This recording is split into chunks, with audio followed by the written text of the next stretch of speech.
This area is finally getting its much deserved work. I started yesterday with just kind of laying things out. As you can see, I put a new plant over here. I was just ready to get some of the plants I had in my house outside. This plant is calendula and a tomato, and it probably won't stay there. But I was just ready for some of that stuff to get out of my house. I need my table for my worm bin set up. So this is the holy basil in here that has come back. Okay, I was thinking, oh well, no, maybe, no, it's not. I was thinking it was the Melissa, this is lemon. No, this is lime, Melissa lime balm. And here's more of it. I need to cut it back, uh, trim it up, but that pot, it is grown through and it's kind of stuck to the ground, and I'm not really interested in moving it. It can kind of stay over here. I'm just gonna clean up how it looks. But this area is in process to be revamped. I am looking forward to it being revamped. It's going to have its own gravity water station. This table is moving to over there. I need to use uh, the weed tool to move that soil that's around the base of the table, because the bucket will be higher. So I will be working on getting this set up, and I'm really excited about it. If you've watched my videos for a while, you've heard me nagging myself about last year's watering efforts. And to be fair, Zone 9B gets pretty stiff in August, and it is not anything to be trifled with. But last year, it would take me roughly 2 to 3 hours in the early morning to water, and I still would not have gotten to everything. So lots of things suffered. And this year, I wanted to make sure that everything received adequate watering. Shout out to Aldi's for that tool that I'm using, that weed eater. It was $14.99, and Aldi's is coming in solid. For the last couple of years since I've started gardening, I have used quite a bit of their materials. I even have the four-way connector that I have installed on my rain barrel. But I digress. I am taking care and control of my gravity watering and irrigation setup this year. I started with the Oyas in the raised beds, and now I'm carrying that over to the pots. Now, initially, I was going to run everything from where the rain barrel is because it's the rain barrel, and why not? But I quickly realized that that would just be a lot of material, a lot of work, and then the yard guys still may potentially cut it or something like that. And I didn't really want to be bothered with all of that. So I kept the thought process to have the zones, and just decided that I would have 5 gallon buckets or whatever size the reservoir would be, set up in a gravity irrigation setup.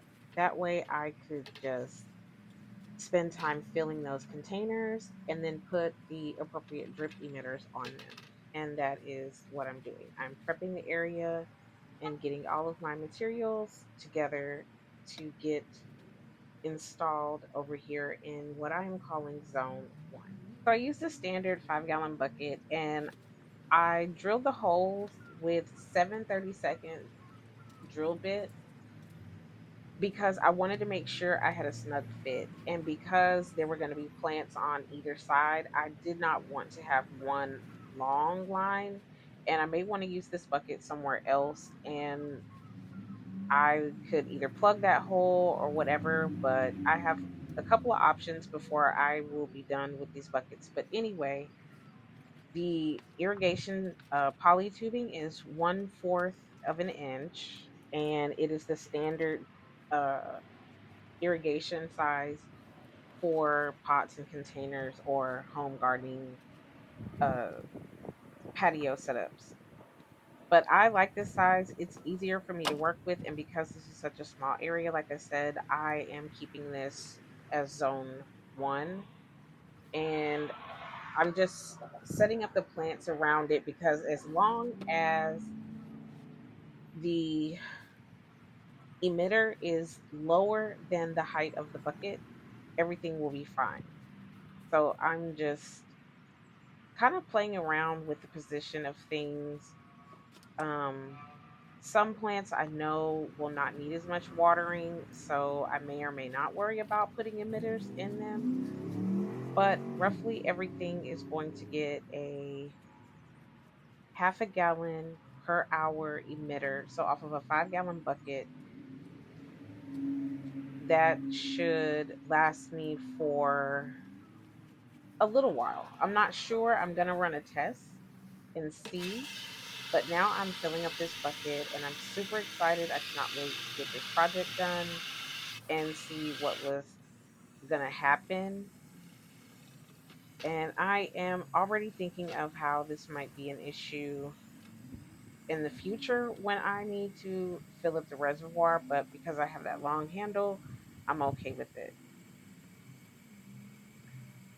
Last night, in all of my infinite wisdom, I decided that I was going to try to put a, I can never remember the name of the piece that you would put in there. But, anyways, I was going to put one in, and it is the same size as the tubing. And so I maneuvered it in just a little bit, and it didn't work. And I completely forgot to check, but I figured I would, check it now or, check it when I was in the garden and setting all of this up. But I think I had ultimately decided also that if there was something wrong, I would let this run a cycle and then I would fix it on the next go round. And that is where I am discovering that it is leaking and I can actually see light through there. So I know that's going to be a problem, but it's already pretty much filled up and I'm excited and rearing and ready to go and glad that I already have the silicone that is needed to fix that. And when I put the lid on, the gravity irrigation setup will be complete. I use the same 7/32 drill bit to drill 2 holes in the top because without those holes, it would create a vacuum. And I need that lid to keep the bugs out. So the fun time begins because now I get to measure the lines from where the buckets are. But I think I did it just enough to have what I need as far as the line goes. What I noticed is if I hadn't been trying to upgrade my design last night, I wouldn't have this leak here and I'd have a full seal because I used a drill bit smaller than the tubing. So it is creating the right amount of pressure here. I was so excited and ready to test and I couldn't find my sealant and caulk last night, but after this cycle, I will dry it out and seal both sides just to make it even so I don't have to worry about that moving and whatnot. But this is the irrigation zone 1 or the butterfly zone, and I will be working continuously to get these lines and emitters and drippers where I want them to go and control the flow. What I'm utilizing for this is a half a gallon drip. Not all of these plants will need this, but I'm going to set the line up for everything and then just be able to turn it off and on. And my system is very effective and working in that there is irrigation coming. There is water coming out of the line. I'm just gonna put it to good use. But this is phase one. And if I'm not mistaken, this side is turned off. I left it off last night. So this is the butterfly zone, and it is almost done.